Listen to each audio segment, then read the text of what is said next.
Hi, I'm Geoff Greeley. I'd like to talk about the principles of carpet cleaning and soiling. I'd like to use this model as an example.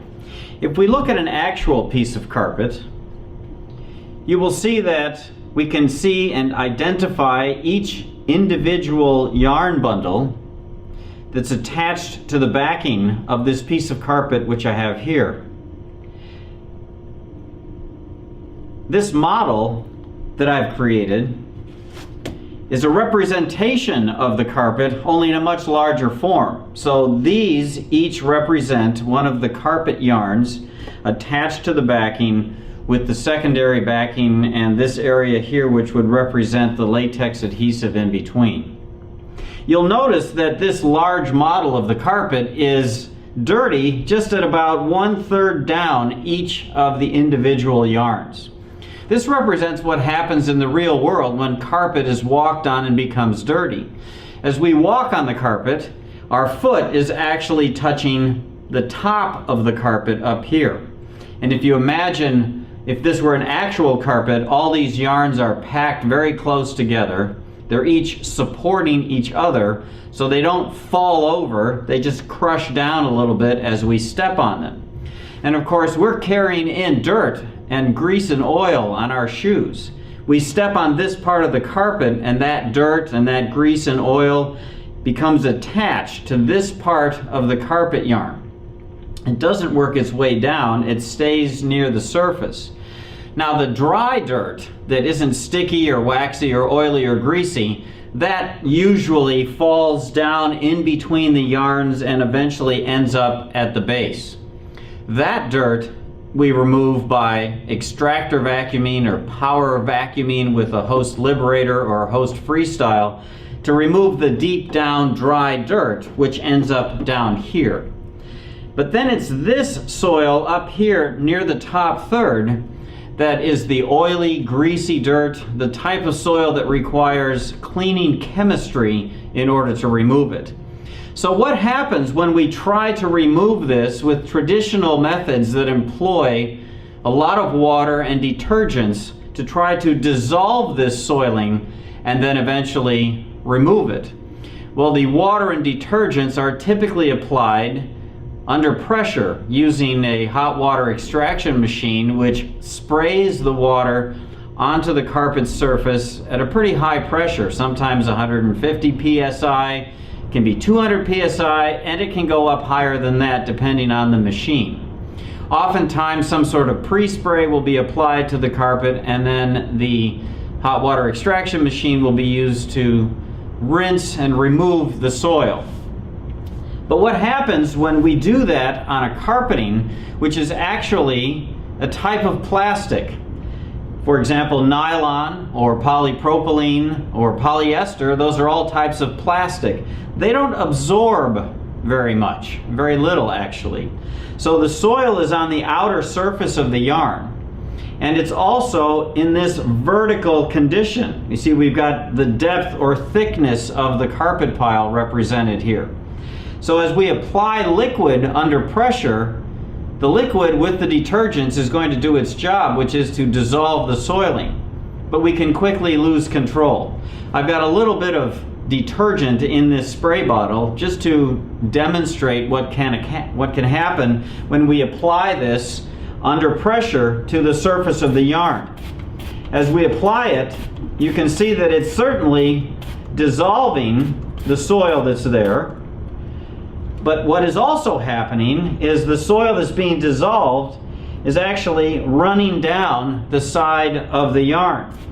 Now, if this was an actual hot water extraction machine, that would happen much more quickly as the pressure from the water and the detergent that's being applied would actually just be blasted down the side of the yarn. Now, at this point, this certainly appears clean. Well, it is clean, because the dirt has been removed from here, but where did it go? It actually went down to the back, perhaps even through the backing, and has disappeared. And we actually know that that happens in the real world because people have often experienced a situation where they clean a carpet on Monday and everything looks good. And they come back on Tuesday when the carpet is dry and spots have reappeared and some of the traffic patterns look just as bad as they did before the cleaning started. That's because as the carpet dried, the liquid that was forced down to the backing slowly was drawn up the sides of the carpet yarn through the evaporation process, drawing the liquid up the side of the yarn and anything that was in that liquid. The detergent, the soil that was dissolved, the spot that was dissolved, coming back up the yarn so that eventually what we have is resoiling right at the tips of the yarn again, and it appears as though the spot has come back. So how do we solve this problem of cleaning a vertical surface without losing control? Well, with the hose system, what we've done is we've put the liquid part of the cleaning ingredients into a small package, or as we like to call it, a little sponge. And this little sponge I'm going to represent with these little sponges that I have here. And you all know how a sponge works. If it's dry, it doesn't clean anything. If it's soaking wet, it just tends to smear things around. But we put just the right amount of moisture into each of the little sponges that are in Host. We put water in there, which often surprises people that there's water in a product that's called a dry carpet cleaning system. But the word dry refers to the end result, not to the process. During the process, we have water in the sponge, we have some detergents, we have some other green cleaning chemistry, and it's all controlled in this sponge. So when we apply that to the carpet, after we have done the power vacuuming of the carpet, the liquid is controlled in the sponge. You'll see it's not running away from us. It's actually waiting for us to put it to work. And how do we put it to work? With the brushing action of the Host machine. The Host machine has two counter-revolving brushes that work this way. They're going towards each other, and by doing that, what they actually do is they pick up these sponges, carry them down and into the carpet and back up, and down and back up.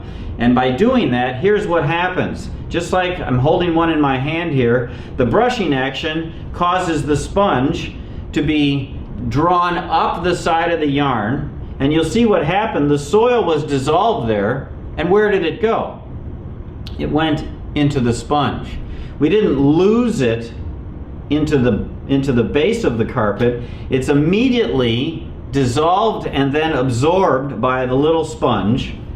And as we continue to recirculate the sponges with the brushing action of the machine, you continually, we'll try it again, continually remove the soil that's there. It's trapped in the sponge. It's held there until once you've finished your brushing action, not only brushing in a north-south direction, but also in an east-west direction so that we get all around and in between all of the individual carpet yarns.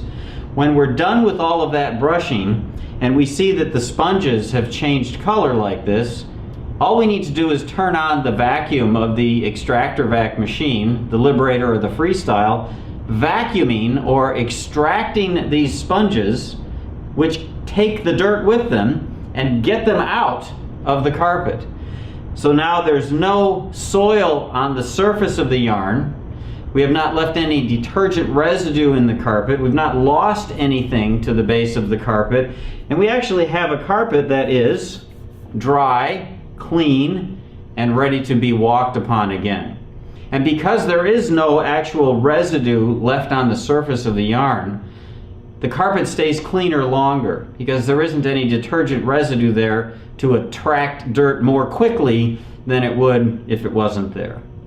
So that's how the Host system works. That's how we control soiling, control cleaning, and control liquids on carpeting, which is a vertical surface, in order to clean it effectively and leave it clean, dry, and ready to use.